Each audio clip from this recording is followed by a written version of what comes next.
John Preston Pete Hill was born on October 12, 1882. He was an American outfielder and manager in the Negro Leagues from 1899 to 1925. He played for the Philadelphia Giants, Leland Giants, Chicago American Giants, Detroit Stars, Milwaukee Bears, and Baltimore Black Sox. Mr. Hill starred for teams owned by Negro League executive Rube Foster for much of his playing career, and he was elected to the Baseball Hall of Fame in 2006. That was just a brief intro of Mr. Pete Hill.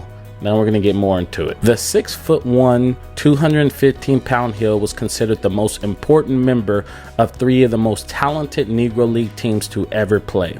Author William McNeill referred to Hill as black baseball's first superstar, citing Hill's speed, his strong throwing arm, and his ability to hit for batting average or for power.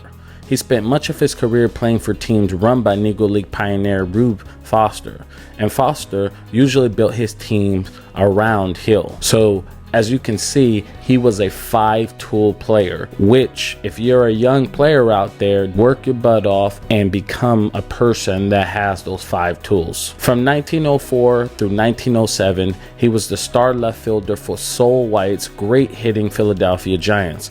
Also during this time, like many Negro League stars of the era, Mr. Hill spent some time in a few other leagues, mainly the Cuban Winter League. In 1910 and 1911, he led the league in batting average, hitting .365. So as you can tell, this guy was strong, consistent, and he could just hit. He could just really hit. He knew what he was doing inside that batter's box. Mr. Foster decided to form the Chicago American Giants, chiefly consisted of Foster's best players from Leland, including Mr. Hill, who was made team captain. In the first year of the American Giants' existence, Mr. Hill came to be known as one of its best hitters. He hit safely in 115 of 116 games that year against all levels of competition. While he faced mostly minor league level opponents, some of his opposition consisted of major league quality pitching, including Eddie Plank, Chief Bender, Nat Rucker, and Mordecai Brown. He hit safely in 115 of 116 games.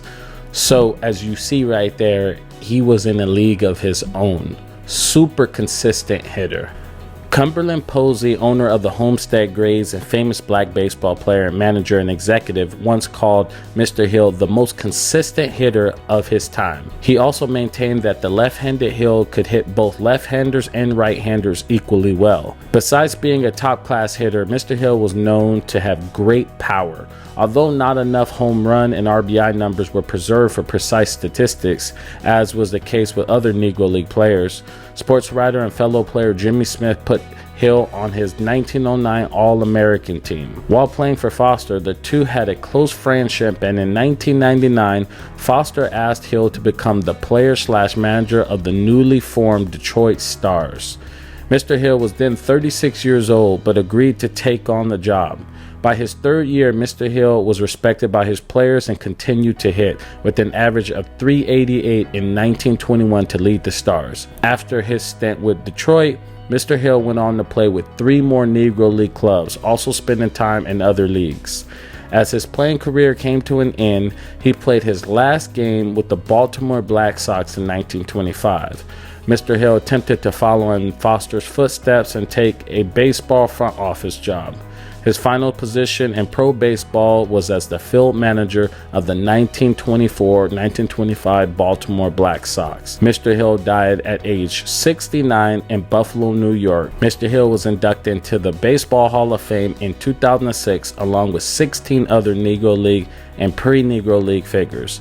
In late July 2010, the Hall of Fame announced that it would commission a new plaque to correct Hill's name from Joseph Preston Hill to John Preston Hill. The new plaque was unveiled at a ceremony on October 12, 2010, attended by Hill's relatives and researchers. So there you have it. You have Mr. Hill, who's one of the most consistent hitters of all time in Negro Leagues baseball, with his lifetime batting average at .326.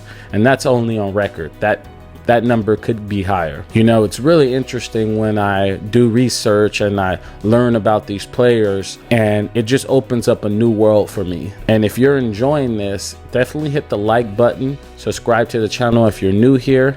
I'm former Major League Baseball player Jermaine Curtis, and I've enjoyed my time researching these players such as Mr. Hill, and I'm about to do another one. So with that being said, I'll see you in the next video.